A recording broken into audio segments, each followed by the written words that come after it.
امت کا معاملہ سب کا ایک جیسا نہیں، لیسو سواء، جیسے سورہ آل عمران میں کہا گیا ہے کہ یہ اہل کتاب بھی سب ایک جیسے نہیں ہیں، ان میں بھی کچھ نہ کچھ نیک لوگ تھے، امت قائمۃ آناء اللیل، راتوں کو کھڑے رہنے والے، عبادت کرنے والے موجود تھے۔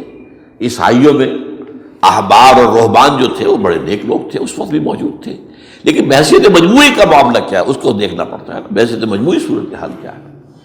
تو صورتحال کیا ہے کہ ہم نے کہیں بھی اللہ کے دین کو قائم نہیں کیا، مذہب تو ہے لیکن ظاہر بات ہے کہ جرم جو ہے تو پوری امت کا، لیکن سب برابر نہیں ہے۔ سب سے بڑے مجرم عرب مسلمان، کیوں؟ انہیں اللہ نے جو مقام دیا وہ کسی اور کو نہیں دیا، حضور ان میں سے تھے، یہ رتبہ بلند ملا جس کو مل گیا، رسول عربی ہے نا۔ نمبر 2، ان کی مادری زبان میں اللہ کی کتاب موجود ہے، انہیں اس کو سمجھنے کے لیے کوئی نئی زبان پڑھنے کی ضرورت نہیں ہے۔ کوئی ہمارے لیے تو یہ صرف پڑھیں، نحو پڑھیں، یہ پڑھیں، وہ پڑھیں، تب کہیں جا کر اپنی آنکھ سے قرآن پڑھیں، ورنہ ترجمہ پر گزارا کریں۔ ترجمہ ظاہر بات انسپائر نہیں کر سکتا آدمی، ترجمہ تو سیکنڈ ہینڈ نالج ہے۔ جب آپ ترجمہ پڑھ رہے ہیں تو گویا کہ آپ اس مترجم کی آنکھ سے پڑھ رہے ہیں، اپنی آنکھ سے تو نہیں پڑھ رہے۔ لہذا سب سے بڑا عذاب تو ان پر آنا ہے۔ وہ جو میں بیان کر چکا ہوں، گریٹر اسرائیل کے قیام کا معاملہ کیا ہے، تباہی تو انہی ملکوں پر آئے گی نا۔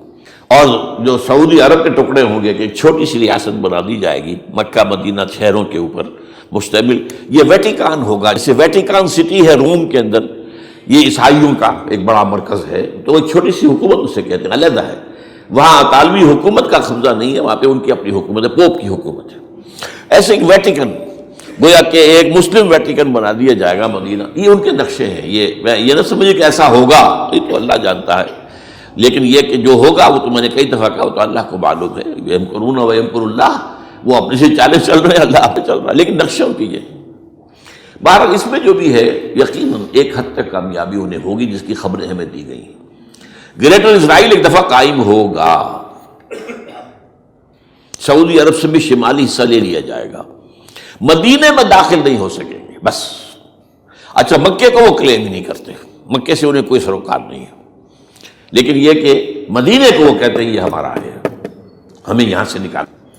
اور وہاں لیکن حدیث میں ہے کہ مدینے میں داخل نہیں ہو سکے گا دجال اور اس کی جو فوج ہے، لیکن باقی شام، عراق، فلسطین، لبنان اور ترکی کا جنوبی حصہ اور مصر میں جو ہے یہ سینائی پیننسولا کے ساتھ ساتھ سارا، تو سب سے بڑی تباہی مسلمانان عرب پہ آئے گی۔ کیوں ہوگی؟ مستحق ہیں اس کے، انہوں نے اس کے باوجود کہ قرآن ان کی اپنی زبان میں ہے، انہوں نے اس قرآن کو اپنا امام نہیں بنایا۔